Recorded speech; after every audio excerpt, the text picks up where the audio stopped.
day, my name is Mrs. Bridget Enai Abua. I'm a sitting teacher with the Nigeria Korea Model School, and I'm here to talk on the basic principles and skills for content development.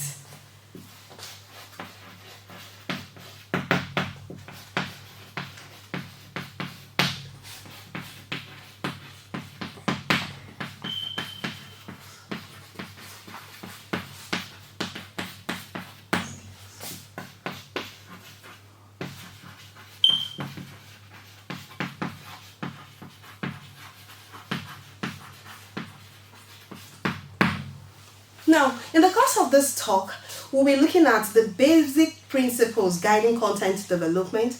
We'll also be looking at the various skills one can adopt for content development. We'll also be looking at the best ways teachers can implement these principles and skills when developing the content of their lessons. We'll also be talking about the various skills that can aid content development and as well as the benefits of content development. You'll quite agree with me that the learning process has been influenced by the expansion and evolution of computer network and multimedia technology. Now, these technologies allows learners to participate in an active and self-paced learning environment. Technology is not necessarily changing teaching. Rather, what is changing or what has changed is the discipline of teaching. Now, the ability to develop an effective, useful, usable content has remained one of the major obstacles in content development because the educational system is becoming more dynamic as the day goes by. And now, the main aim of developing content is to achieve specific goals and objectives in the educational sector and as well to place the learner's needs in the center or at the center of the learning process. Now, from the definition or from the topic, basic principles and skills for content development, there are some basic keywords we would like to know their meaning. The first one is content. Now, content is the information and experience that are directed towards an end user. It could be an audience, the learner as the case may be. It can also be defined as a domain of knowledge and skills found in an academic environment. Now, the most common content in a public school is the English language, mathematics, arts, sciences, social studies, and many more. Now, the next word we'll be looking at is development.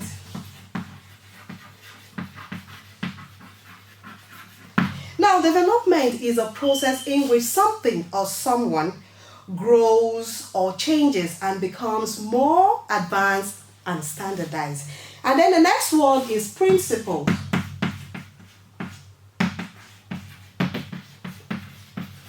And this could be defined according to the Cambridge English Dictionary as a basic idea or rule that explains or controls how something happens or works. The next one is skills. Now, skill is the ability to carry out a task with determined result within a given amount of time, energy, or even both. Now, what is content development? It is the process of originating, that is creating, editing, manipulating, and maintaining content in order to provide knowledge feelings of the learners. Now, content development also focuses on those key areas that needs content in order for it to operate. And there are various areas which content development is required. We have the curriculum, the development of curriculum, abstract writing, higher education content development, interactive e-content development, academic and graphics, educational infographics, and e-book creation, and many more. Now, content development as it relates to lesson plan and delivery demands that a teacher should have an excellent understanding of the objective of the learning of the lesson and the targeted learner. Now, content development, as I said earlier on, focuses on those key areas that need content in order for it to operate. We can also say content development refers to the facts, concept, theory, skills, and principles that are used and taught and learned in an academic environment. You agree with me that teaching is a complex task or activity, often requiring us as teachers to juggle multiple tasks and goals simultaneously. Now, the following small but powerful set of principles can guide to an effective content development. Now, I want to be looking at the various principles that can aid content or that guides content development. Now, the first one is acquiring basic or relevant knowledge about the learner and using that knowledge to develop your content. When we teach, we do not just teach the content, we teach the learners the content we have developed. So learners have different characteristics that can affect their learning. Now, for example, a learner's cultural or generational background can influence the way he or she sees the world. And also, a learner from a disciplined background can relate or react to problems in different ways. So in general, all this should be put into consideration when developing the content of our lesson plans, as the case may be. Now, another principle guiding content development is aligning the three major components of instruction, which are learning objectives, assessment, and instructional activities. Now, as instructors, we have to articulate a clear set of learning objectives. That is the knowledge and skills we expect our learners to demonstrate at the end of their lesson. Now, another one is instructional activity. This may include case studies, lab discussion, reading, which supports the learning objective. And then the last one under this principle is the assessment. And this may include tests, paper problems, performance, which provide opportunity the learners to demonstrate and practice the knowledge and skills articulated in the learning objective. Another principle is articulating explicit expectation regarding content, objectives, and its policy. Articulating our learning objective gives learner a clear aim or a clear target to aim for. And this will enable them to monitor their progress as the lesson progresses. And in other words, being explicit leads to a more productive content development that will be of great benefit to the learners. Now, another principle is prioritizing the knowledge and skills we choose to focus on. Too many topics can work against students' learning. This we must have at the back of our mind. So it is necessary for us to make decisions, at times, sometimes difficult ones, as it has to do with what we will and will not include in the content when developing it. Now, another principle is recognizing and overcoming our experts' blind spots. As experts, we tend to assess and apply knowledge automatically and unconsciously, and so we often skip or combine critical steps when we teach. Learners, on the other hand, don't have sufficient background and experience, and at times they may become confused, draw incorrect conclusions, or fail to develop important skills. Now, we as instructors need to break tasks into component and steps, explain connections explicitly, and model processes in details. Though it may look difficult, but we need to identify and communicate to our learners the knowledge and skills we take for granted, so that students can see expert thinking in action and practice, and even applying it themselves. Now, another principle guiding effective content development include appropriate teaching roles to support our learning or our learning goals. We quite agree that learners are ultimately responsible for their own learning.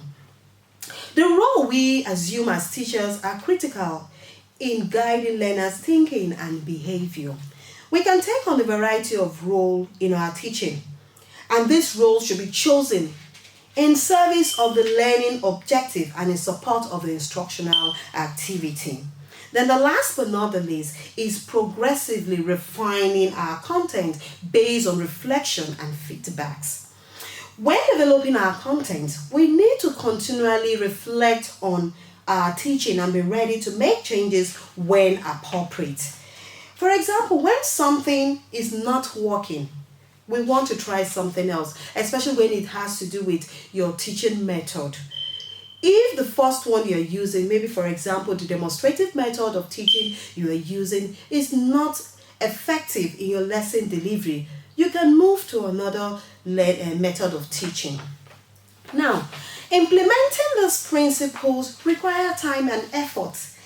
If we dedicate ourselves into developing the content of our lessons, it will save us time, and at the end, we'll get a better result.